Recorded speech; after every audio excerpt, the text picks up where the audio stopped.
साथियों, आज गणित की एक बहुत ही महत्वपूर्ण जानकारी के साथ आपके सामने उपस्थित हैं। सबसे पहले कुछ गणित की टिप्स हम आपको देते हैं, जैसे 101 का स्क्वायर, यानी ऐसी संख्याओं का वर्ग जिनके बीच में सब 0 0 हो और अंत में 1 1 हो। इसका स्क्वायर आप 1 सेकंड के अंदर करेंगे। देखिए लास्ट में 1 1 है, तो इन दोनों को जोड़ दीजिए, तो यानी हमेशा इसका योग 2 ही आता है, तो 2 आ गया। अब इस 1 को आप इधर छुपा करके जो अंक 0 और 1 बच रहे हैं उसको इधर लिख दीजिए, इधर वाला 1 छुपाएंगे तो जो बचेगा इधर लिख दीजिए, यानी 0 1 इधर भी हो गया।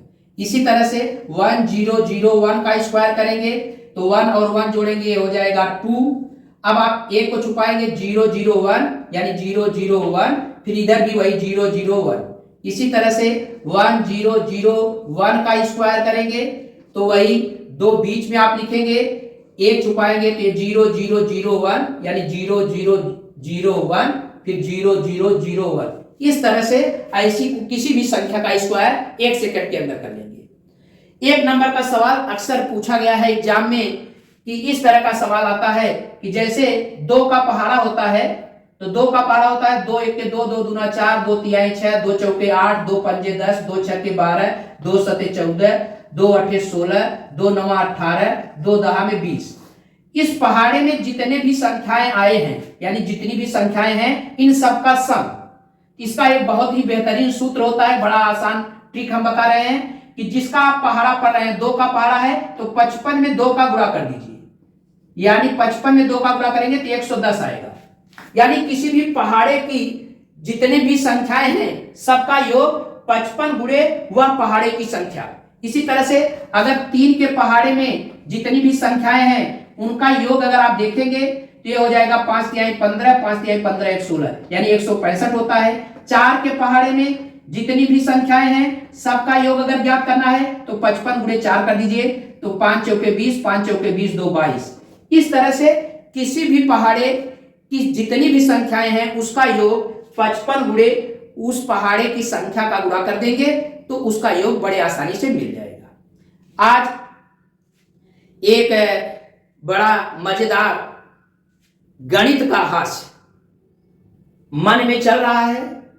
इन सब गणित के खेल को देख करके ऐसा हमको लगा कि क्या गणित में भी कुछ हास्य निर्मित हो सकता है। तो एक थाट मेरे मन में आया, उसी थाट को, उसी विचार को हम आपके साथ शेयर करने जा रहे हैं। जरा थाट को सुनिए, उस थाट यानी विचार को सुनिए, प्रश्न को सुनिए, उस प्रश्न से संबंधित अंत में सवाल पूछे जाएंगे और उन सवाल का सही जवाब देंगे। अब पहले से प्रश्न सुनिए। एक बार हमको भी गणित के यहां से एक निमंत्रण आया शादी का। तो पहला इस अजीब तरह का निमंत्रण था और शादी गणित के यहां थी, तो हमने तैयारी भी गणित के हिसाब से की।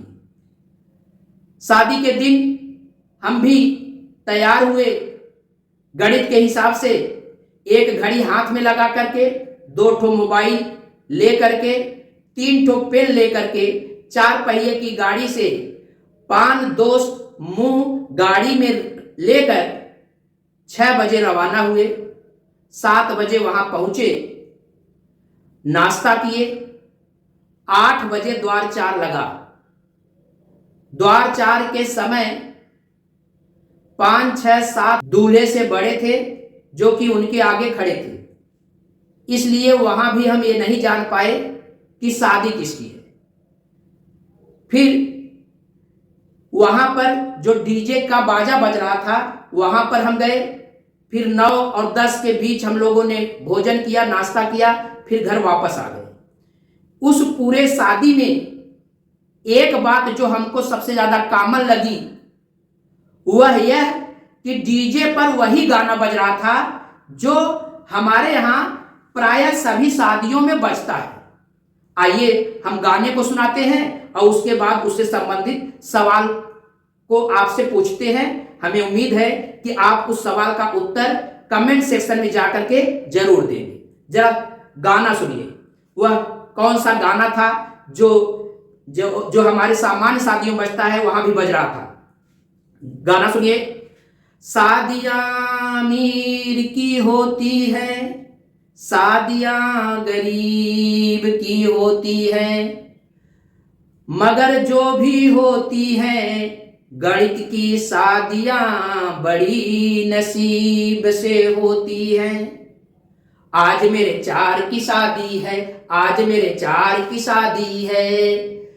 ऐसा लगता है कि मानो, ऐसा लगता है कि मानो 150 की नहीं, पूरे कई हजार की शादी है। आज मेरे 4 की शादी है, आज मेरे 4 की शादी है। यह प्रसंग था। अब इससे संबंधित सवाल। पहला सवाल, शादी किसकी थी? उसका ऑप्शन है 100, 50, 1000, 4। शादी में मेरे साथ कितने दोस्त गए थे? इस प्रश्न को आप ध्यान देंगे तब इसका उत्तर अच्छे से लिख पाएंगे। और एक सवाल और आप हमको जवाब देंगे कि दूल्हे के सामने कितने लोग खड़े थे। धन्यवाद। हम चाहते हैं कमेंट सेक्शन में जाकर जवाब जरूर दीजिए।